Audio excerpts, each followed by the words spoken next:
All right, today we're talking about a shift so fundamental, it's not just an update, it's a total reimagining of how we use the internet. We are talking about the Agentic browser, and believe me, it's about to change literally everything you think you know about being online. Just stop and think about that for a second. For decades, the web has been a one-way street, right? We type, we click, we search, it fetches. But what if that whole dynamic just flipped? What if your browser became an active partner, an agent that actually understands your goals and then goes out and does them for you? And this right here, this is the core of it. For so long, we've had the passive browser. It's basically just a window, a tool for viewing content where you do all the heavy lifting. The agentic browser, though, it's built for executing tasks. It's the difference between being handed a library card and having a personal librarian who not only finds the books, but reads them and drafts the report for you. So, how did we get here? How did the browser go from being a simple window on the web to a full-blown co-pilot?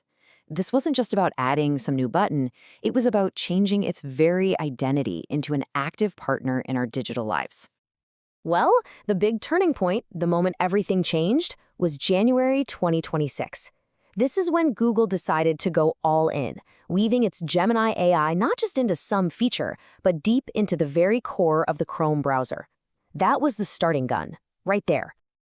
And I want to be clear, this milestone in January 2026 wasn't some small niche test. No way. This was a massive update that completely changed the game for millions of people across Windows, macOS, and especially for Chromebook Plus users. 144. So what's the big deal with this number? Well, this was the version of Chrome OS that officially brought the Agentic browser to life on Chromebook Plus devices. It made this new AI a native, built-in part of the whole system. This timeline just lays it all out for us. You can see the big rollout hitting desktops at the start of the month. And then, boom, the landmark debut of Chrome OS 144 on January 27th. What a busy month, huh? It basically set a whole new course for the future of the web. Okay, this all sounds pretty amazing, maybe even a little sci-fi.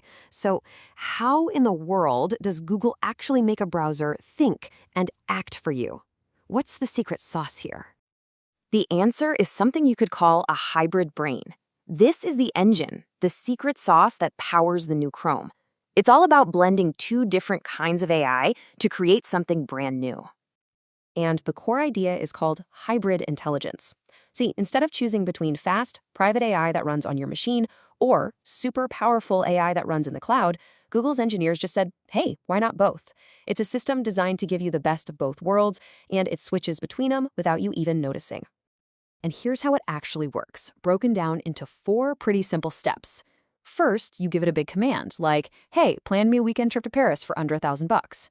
Then, an internal system, this light RL-LM framework, acts like a traffic cop. It instantly figures out, is this simple enough for the on-device AI, or do we need to call the cloud? Then it routes it to the right AI, and that AI gets to work, executing the whole task across the web for you. So let's dive a little deeper into these two minds, the local one and the cloud one, because understanding how they play together is really the key to seeing why this new browser is such a game changer. First up, you've got the on-device AI, Gemini Nano. Think of this as your quick, private little helper. It lives right there in your browser, so it's lightning fast and your data never leaves your computer.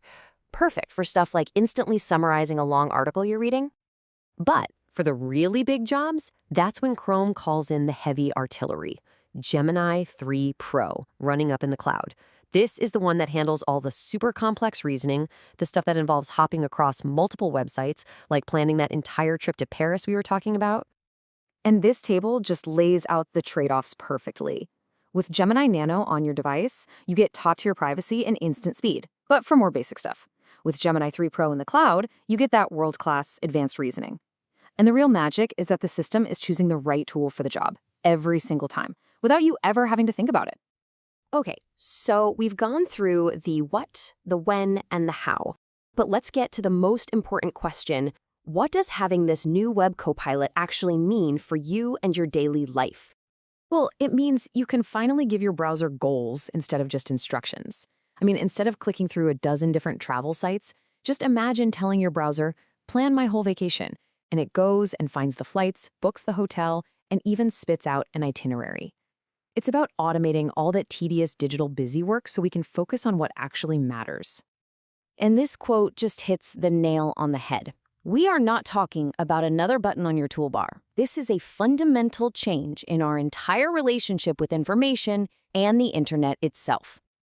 And that huge shift leaves us with one last fascinating question to think about.